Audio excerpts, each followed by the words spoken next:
This conference will now be recorded. All right. Well, again, officially welcome everyone to the training session to be a Pick Count volunteer for this year. My name is Aisha Balagan. I am the AmeriCorps Vista member that helps staff the Fredericksburg Continuum of Care. We also have Sam Shukas on the line, who is our Continuum of Care coordinator. So, of course, she has a lot more experience than me. So, anytime that I mess something up or leave something lacking, she'll be there to correct me and pick up the slack.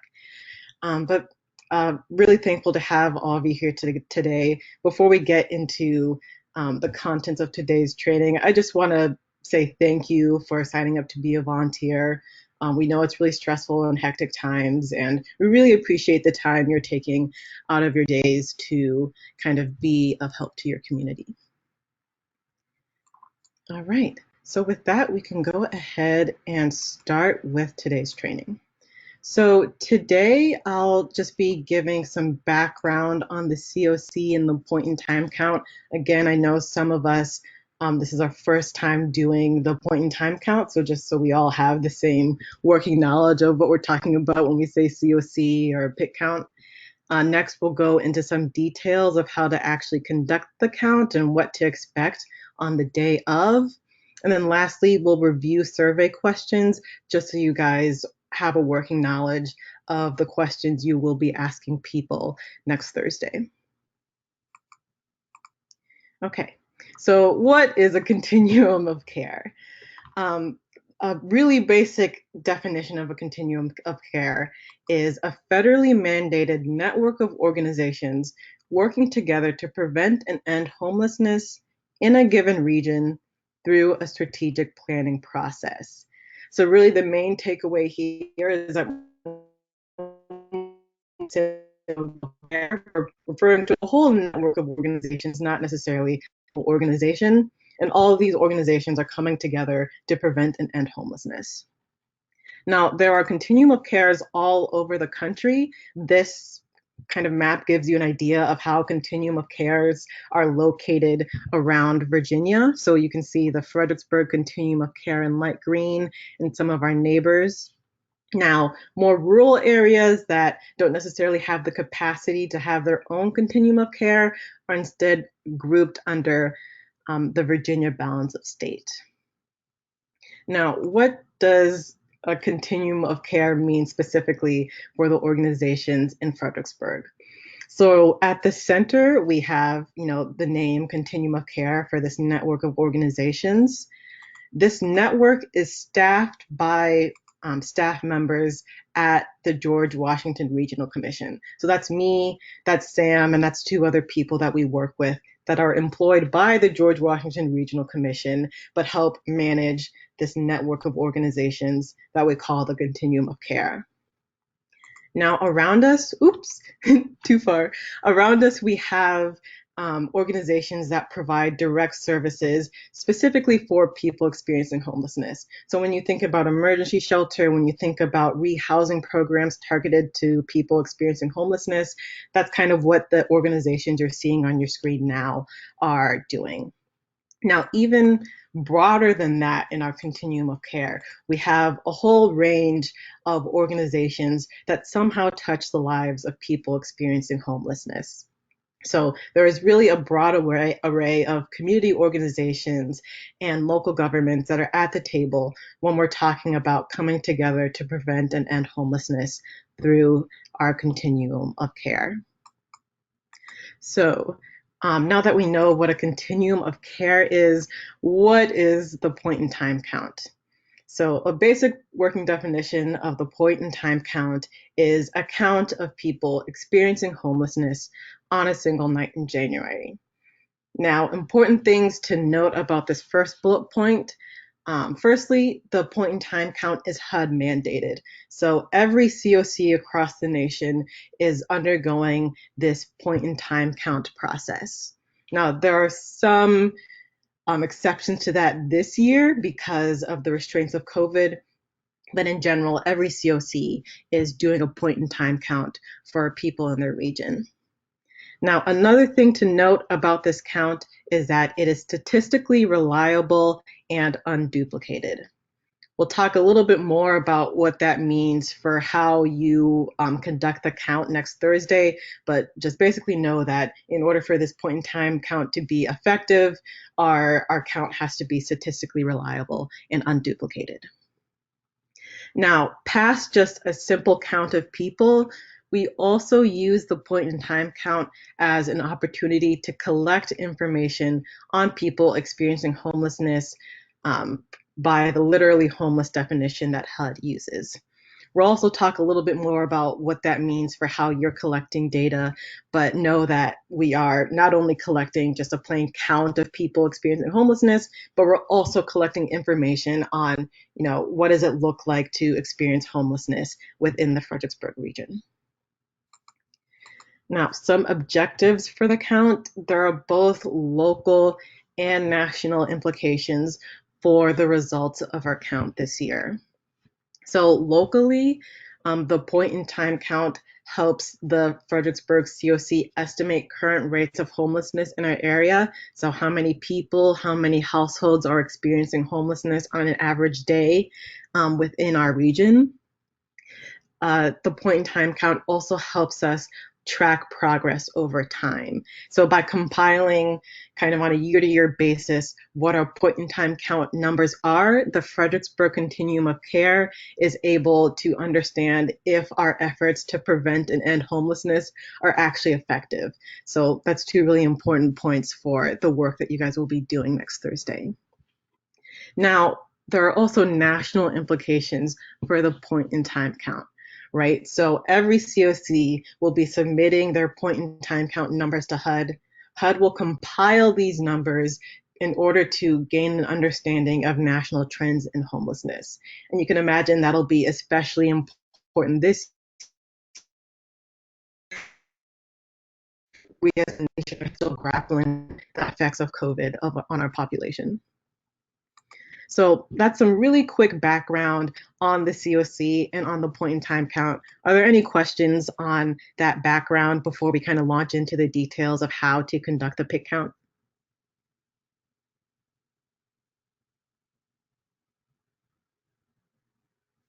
All right, great. So now we can talk about, how to actually undergo the process of conducting the PIC count. Now, before the day of the PIC count even arrives, we will ask everyone to submit a COVID-19 self-screening form. We COC staff will send every volunteer an online screening form about 2 days before the actual day of the PIC count.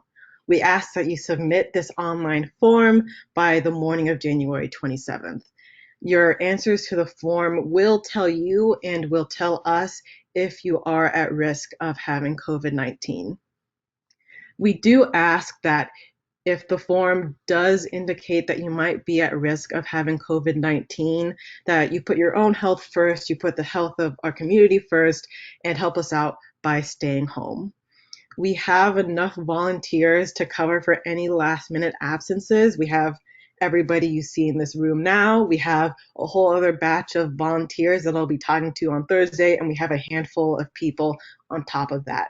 So you don't need to feel bad if you need to kind of drop out of the PIC count this year because of COVID-19. Again, we're really focusing on health and safety and want you to put that first instead of feeling some sort of obligation to continue with the PIC count.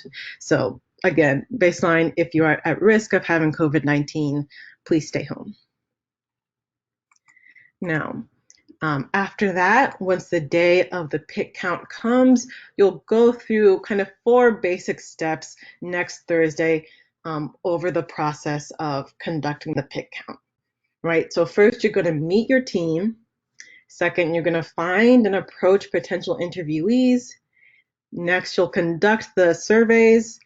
And then lastly, you'll wrap up the process by dispensing incentives to people you interview and by returning materials to us at the GWRC. So meeting your team. Every person will be assigned a team of 2 to 4 people, and every team will have an assigned team leader. Now, you don't need to worry if this is your first time doing the pick count. We assign team leaders based off of who has done the pick count before and who do we know has, a certain amount of experience in our area and with people experiencing homelessness. So if you're brand new to this, you don't have to worry about being selected to be a team leader. But you do see on this slide that in terms of meeting your team, there are kind of 2 different responsibilities depending on if you're a team leader or if you're not a team leader. Team leaders will be responsible for checking in at George Washington Regional Commission before heading to their assigned sites. When you check in at George Washington Regional Commission, there you will gain all the materials that your team needs to conduct the pick count. You'll get your paper surveys, maps, masks for people you interview, incentives, bus tickets that we'll hand out to people that we interview. All the materials that you need to conduct the pick count will be given to your team leader at GWRC when they check in. Now, volunteers that are not team leaders, you can go ahead and meet your team leader directly at your assigned site. This is just to avoid a situation where everybody's congregating at GWRC. We want to avoid situations as much as possible that won't allow people to social distance. So after you've met your team and traveled to your assigned site locations, then will be the time to start approaching people to interview. Now, this will look slightly different depending on where you're assigned. Some of you will be assigned to the MICA Day Shelter. If you're assigned to this location, really there's less nuance, right? You'll mostly be connecting with people who are entering and leaving the building and in the that way. Now, others of you will be assigned to field locations out in the community. Here, your job might have a little more nuance. You'll be approaching people who appear to be homeless, appear to be experiencing homelessness, and offering, participation in surveys that way. So because there is kind of a little more to consider for field location teams, the next slides will go over a guide of how to approach and interact with somebody who you think might be a good candidate for the pick count. So it's mostly tailored towards field location teams, but day shelter teams will also have something to learn from the later steps. So field location teams. On first contact, you're going to want to assess what situation is this person in, right? If you're just seeing a tent or if you're just seeing an encampment where it looks like somebody might be living but you can't see anybody, announce yourself and wait to be invited. You do want to keep in mind that any encampments, tents, or structures you see are likely serving as somebody's home, so you do want to respect the space as such. So announce yourself and wait to be invited. Don't barge in. Now, if the person is awake and in sight, you can go ahead and introduce yourself and offer, participation in the survey. Lastly, if somebody is asleep, do not wake them up. Do not engage. You can go ahead and fill out an observation form, which does not require you to interact with the person. Again, we want to respect people's space and personal experiences, so don't wake anybody up. And then on the bottom here, you can kind of see a rough guide of how you might introduce yourself. You don't have to use these exact words. This is just a guide of how you might introduce yourself to offer somebody the chance to participate in the pick count. So after first contact, and if they've agreed to participate in the pick count, then you're going to want to assess, is this person wearing a mask? If they are, no problem, you can go ahead and begin the interview.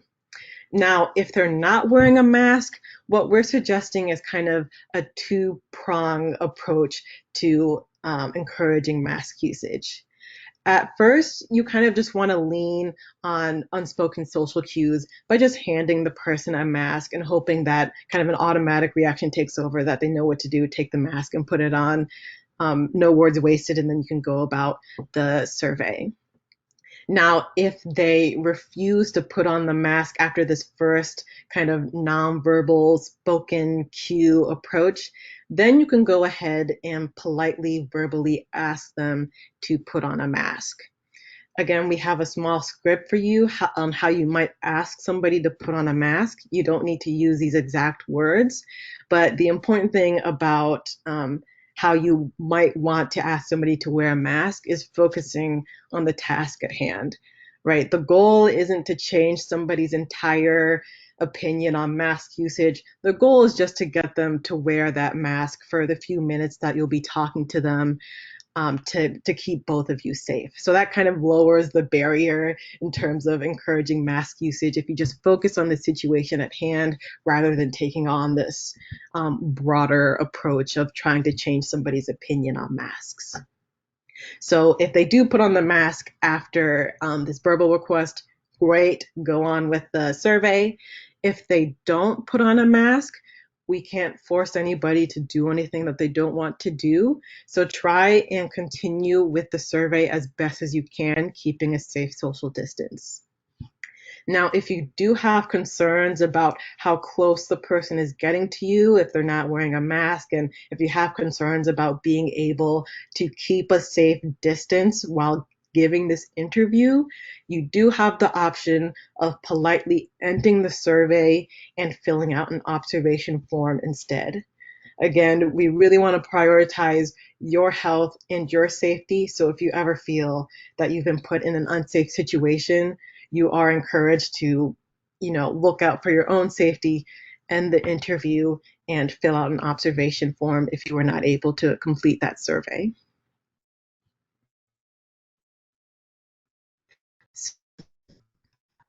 Kind of all of that lead up, you're now able to officially begin the interview, given that the first two steps wound up favorably. So again, this is just a suggestion of what you might say.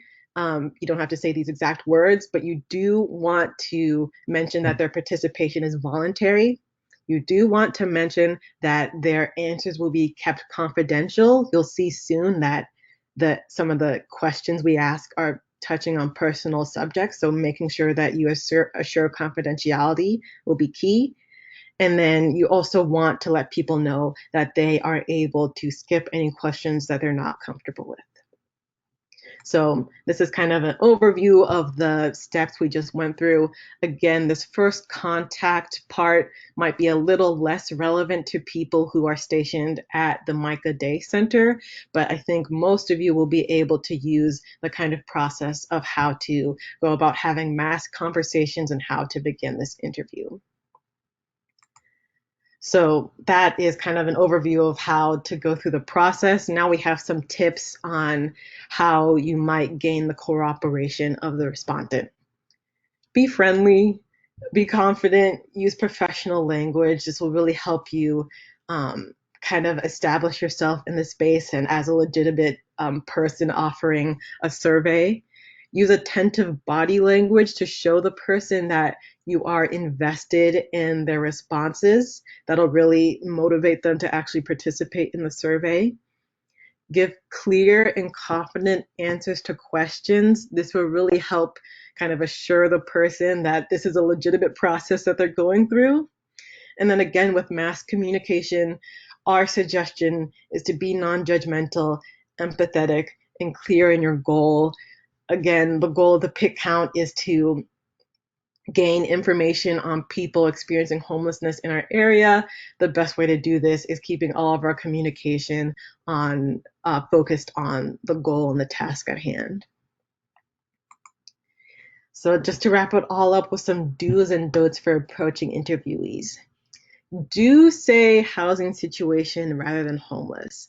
And we say this because a lot of the approaching you'll be doing will be based off of your our perception of who we think might be experiencing homelessness, but we don't want to constrain anybody in by, saying, oh, you're experiencing homelessness. Rather, we want them to fill out the survey, and by the answers they provide on the surveys, then we will make the determination of if they are experiencing homelessness or not. Also, again, a reminder, assure confidentiality. There will be some personal questions that you'll be asking. As for don'ts, again, don't awake somebody if they're sleeping. Don't force participation. Don't unzip or shake tents. Again, this is somebody's home. You want to be respectful of their space.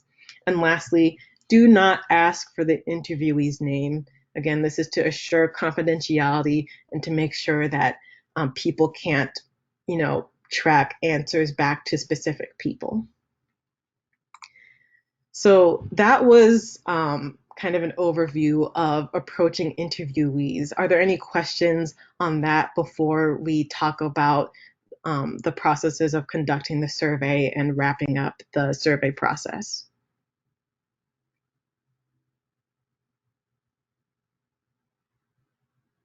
Okay, good. Hopefully this means that I'm doing a good job of explaining and not that everybody is lost. Okay. So after you've approached somebody and you've got the go-ahead to conduct the survey, this is, thank you, Erin. This is some tips on how to carry yourself as you're conducting the survey. So again, the goal is to get complete and accurate information. The best way to do this is be active, engaged, and interested. Again, you really want to show the person that you're talking to that you care about their responses. That will motivate them to give complete and accurate information, and it'll keep them kind of engaged in the survey process. You also want to respect the respondent's space. Again, you might be in somebody's home, and also we are in COVID-19 times, so keeping in social distance practices as best as you can. And again, make sure that you know and that they know that respondents do not have to answer any questions they are uncomfortable with.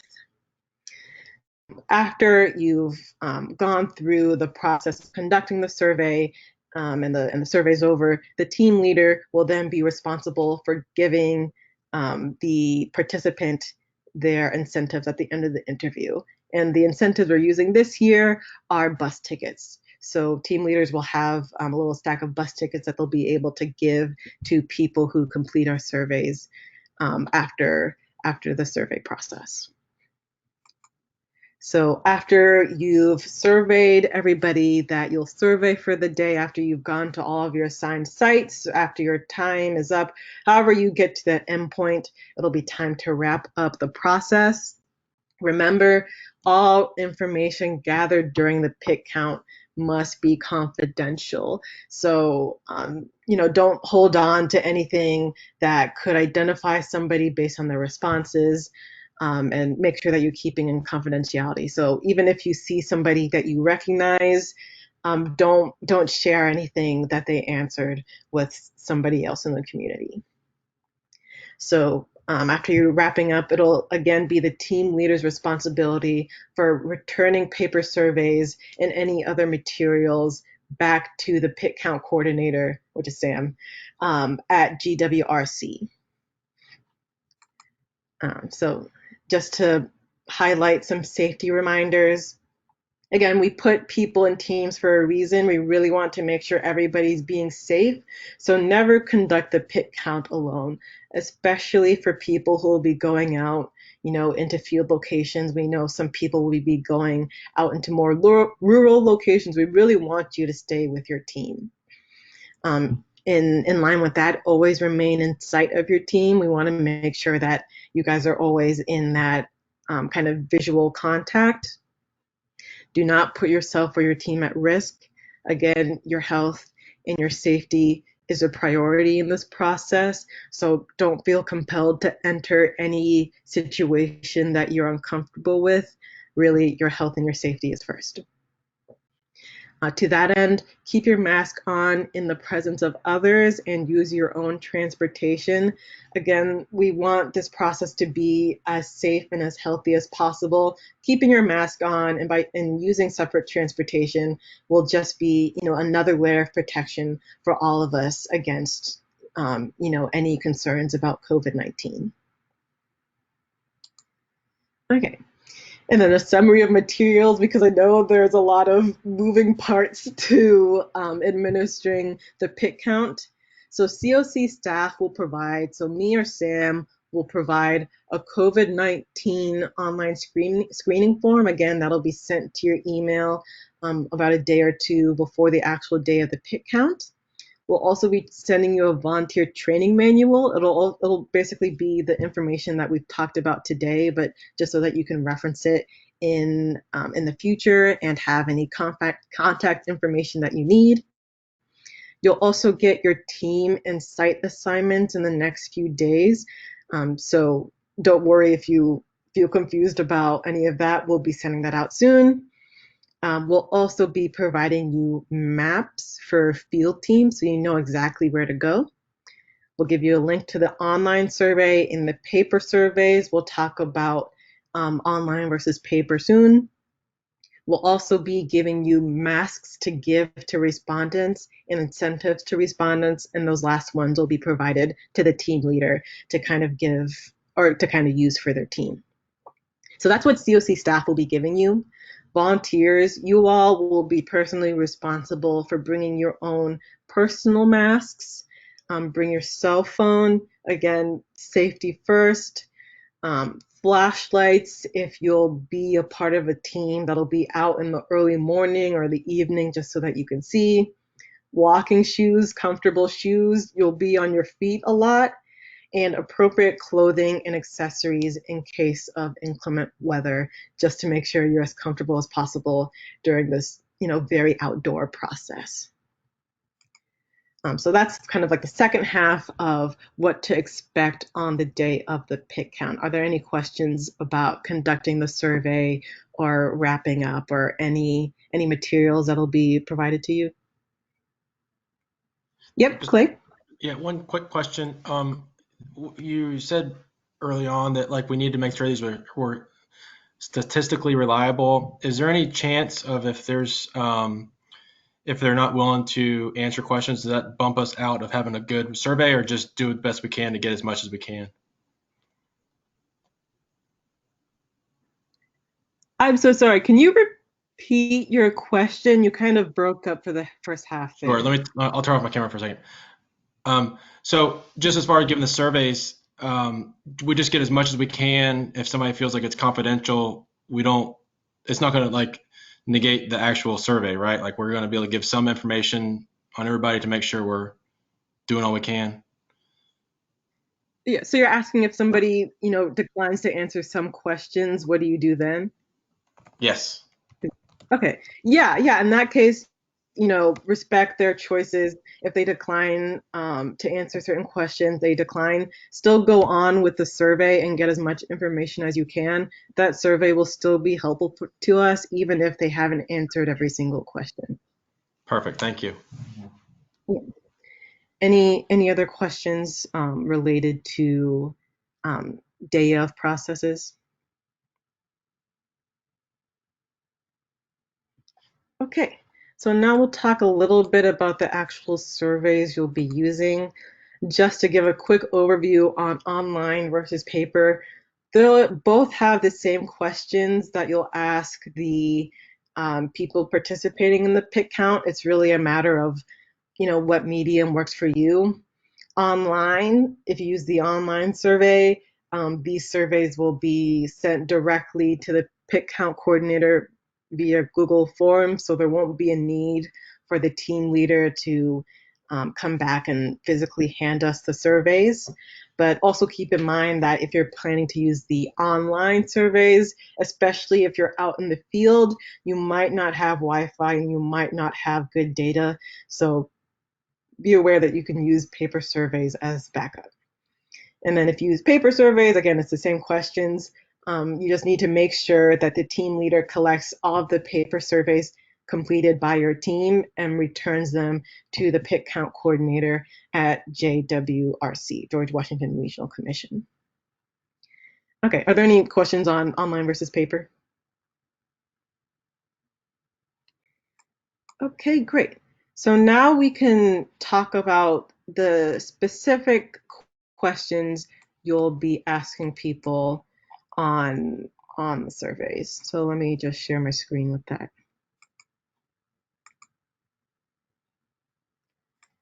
Okay.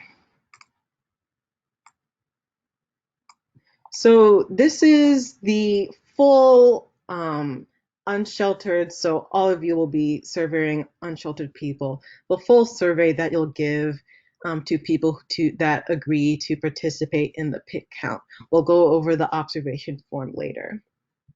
So first, when we're talking about this form, I'll just go over some key questions and some key points of instruction.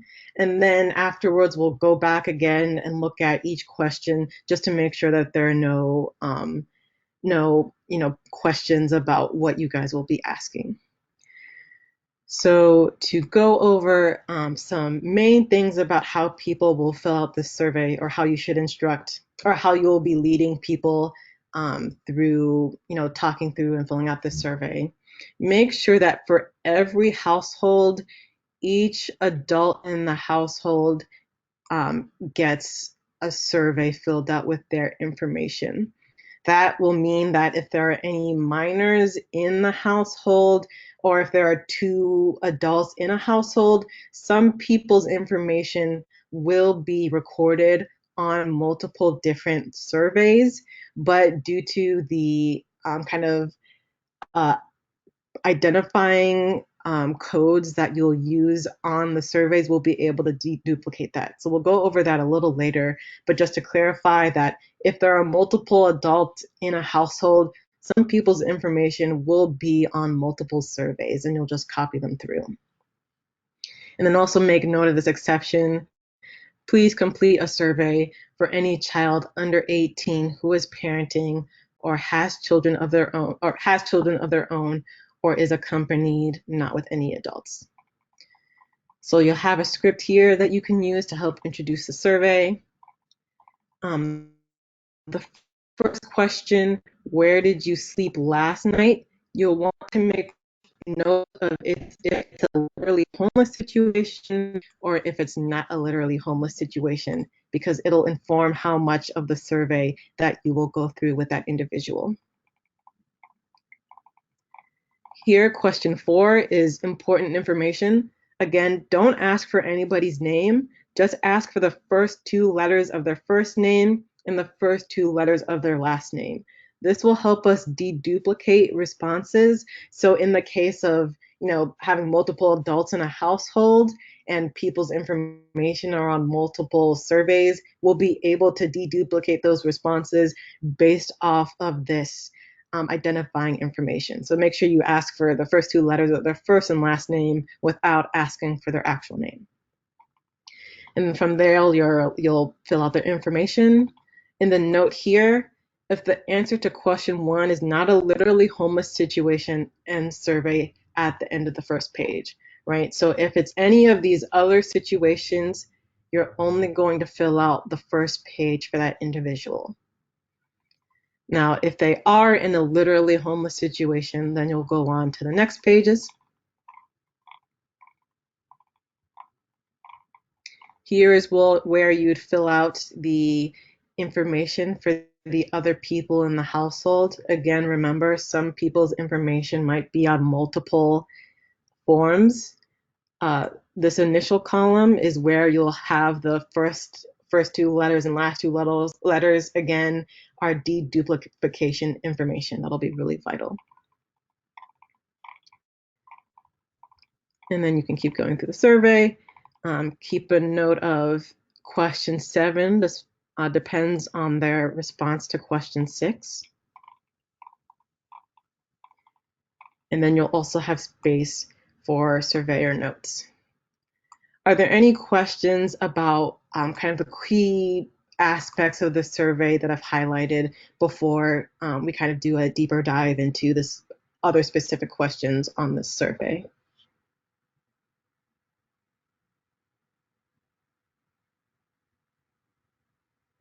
Okay, so now we'll just go through and I'll give people time just to look at the survey, just so you can be familiar with it before you have to actually use it and give it to people. So, question 2, if they said yes to motel or hotel, who played for the room? How many people are in their household? Question 4, we talked about. Getting demographic information, such as gender, ethnicity, and race. And doing the same for all the people in their household.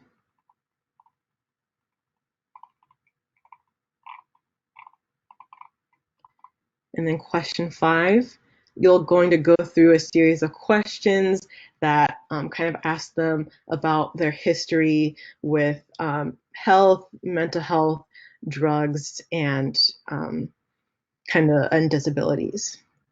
So again, some of these are personal. Ask because it's on the survey, but if people kind of do not want to provide an answer, it's okay. Just keep going. Don't force them to participate, or don't force them to answer anything they don't want to answer. And then question 6, do any of the situations... Oh, sorry, is there a question? Aisha, this is Sam. I just wanted to mention one thing that we get asked a lot about question 5 is, why do we ask questions like this when they are so personal in nature? I will just mention that these are not questions that are brand new to most folks who are interacting with any kind of services in the community. They've been asked a lot of these questions before. So it may be an uncomfortable question to ask, but usually it's more uncomfortable for you to ask than they are to hear it, and they're usually pretty good about telling you whether or not they want to answer. So I just wanted to reiterate and kind of give you that confidence that even though they seem like really personal questions, these are questions that they're asked on a normal basis. HUD does require us to ask them, but does not want to respond is always an appropriate answer.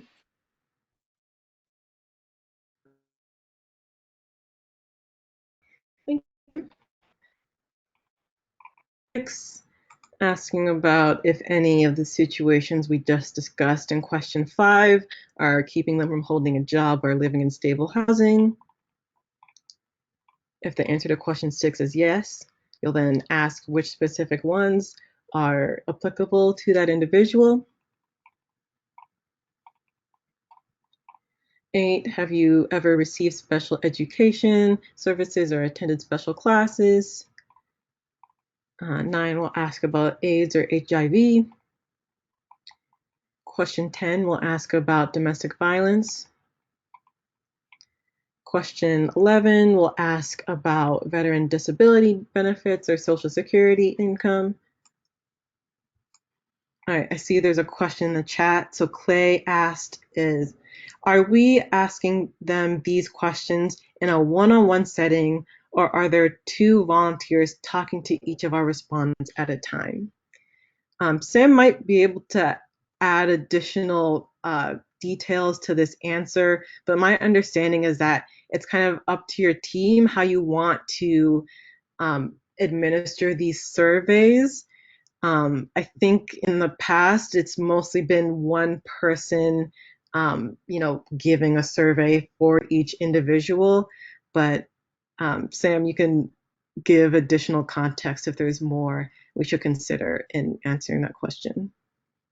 Yeah, so they have been surveys conducted one-on-one, so usually it's just one volunteer talking with one interviewee. So anything that they tell you would just be to you, not to your group. Mostly about staying with your group and things like that is site locations, not necessarily every interaction with every person. Okay, great. So 10, Social Security and veteran disabilities. 12, asking about their armed forces history, and then if yes, then getting details on that history. 13, were they ever called into duty as a National Guard or reservist? Is this the first time that they've been homeless?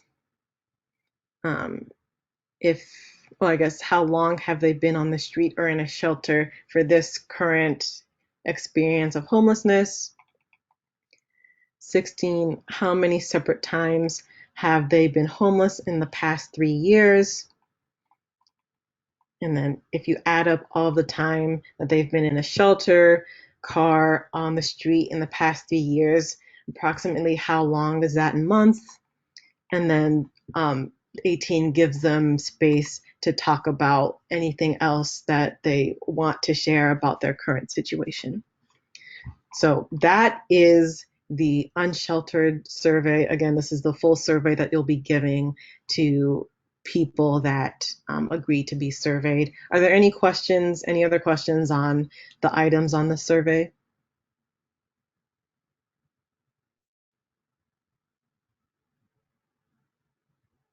Okay, great. So as we mentioned, there's also the choice of using an observation form instead of using that full survey. So let me pull that up now. So again, this observation form is for times where you see somebody that's sleeping and you don't want to wake them up, or if you were unable to enter site, or if you didn't feel safe about how the interview was being conducted. So you have this choice to use the observation tool in any of those circumstances wherever you're not able to give a full survey to any individuals you believe are experiencing homelessness. So at the top, you indicate why you're using the observation tool.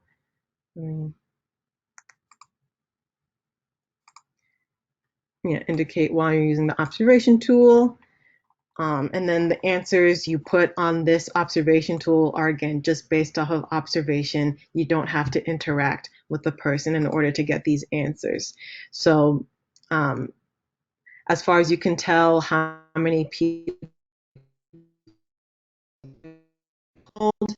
and here you're only filling out separate observation forms for each household instead of filling out observation forms for each adult in the household. So that's a little different than how we're doing it on the full survey. So make note of that. Location, where you saw them, is really important. That'll help us in deduplication. So be as specific as possible when you're talking about location. And then from there, just as best as you can, fill out their demographic information. Again, because this is just based on observation, this won't be accurate. This is mostly used for deduplication and isn't sent to HUD as part of our statistical, demographics of who is experiencing homelessness. Really, the demographics you're putting in here helps us understand who you saw, just so we can get a sense of, who might be duplicated in these forms. Other identifying information is also important. If there's anything notable about their appearance, if they have a special hat or some sort of interesting bag, describe that as best as you can. Again, because it is really important for our PIT count to be statistically accurate and deduplicated. In these observation forms, we're trying to gain as much information as we can on the person that you saw or the household that you saw, so we can make sure that when we count that household, we're not counting them twice in our PIT count. So are there any questions on the observation form? I'll just make comment about the observation form. At any point, if you want to use these, please feel free to, even if you don't actually see a person. I've even had them in the past where you may stumble across a tent and there are shoes outside, like you would leave shoes out in front of your doorway, that they left shoes out front of their tent. our volunteers want to make sure we count as many people as possible. So even if you want to tell us where encampments are, we've had them be used that way. If you want to tell us about people that you're seeing that you feel like exhibit some kind of sign of being unsheltered, then you can use it that way. I think the other thing to be really clear about on the observation form versus the full survey is when we ask people questions about their gender or racial identity on the full survey, we do not want to make the assumption for them.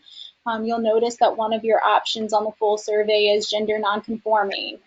So we want to be really clear about asking them what their actual gender is for themselves. Rather than making that assumption, especially if they're willing to take the full survey. Same thing for race. We do not want to assume what someone's race is. However, on the observation form, we don't really have that luxury to be able to get that exact identification from themselves. So we are asking you to use your best judgment about what you think their categories may be, so we can try to figure out if someone that we've counted or try to eliminate them in some other kind of way. And thank you, Sam. This is the gender category that Sam was talking about on the unsheltered full survey. So you can see the option she was talking about, gender nonconforming, trans, letting them define for themselves what they identify as on the full survey, since you do have the opportunity to speak with them about their experiences. All right, great. So that is details on the full survey and the observational survey. Are there any last questions on the surveys or what to expect on the day of the pit count, or any other general questions about how we're going about conducting this year's pit count?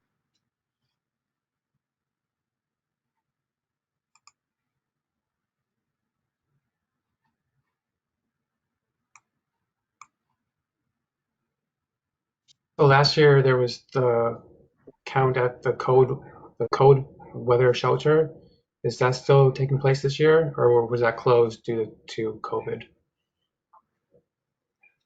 Sam, let me know if I am thinking wrong about this, but I think because they're administering the cold weather shelter differently this year, that case managers that employed by MICA will be able to conduct the count of people who are weather shelter. Is that correct, Sam? Yeah, so the regular cold weather shelter did not open this year because it was such a small space and the congregate living posed some challenges due to COVID. So we have administered the cold weather shelter in a different way through some other temporary alternatives. So we will actually be able to use our database information that we've collected as they enter that project in order to use those. So we will not be actually surveying them as part of the pit count activities like we have in the past.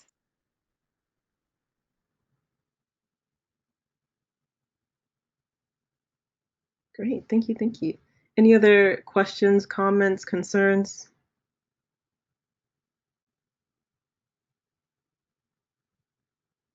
Okay, well, in that case, thank you so much for attending today's training. Again, really thankful that you guys signed on to be volunteers. Really appreciate your time and the effort that you're expending to help our community and help people experiencing homelessness.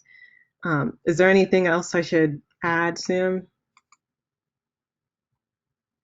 No, I don't think so. If there's any questions that pop into your head or as you receive materials, please feel free to reach out to Aisha and I, who will be CC'd on all of the emails going out.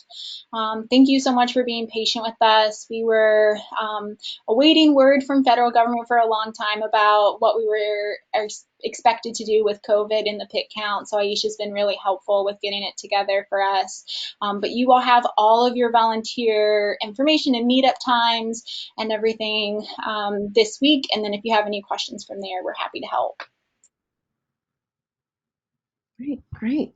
Well, thank you, everybody. Thank you. Thank you. Can't wait to start. Great.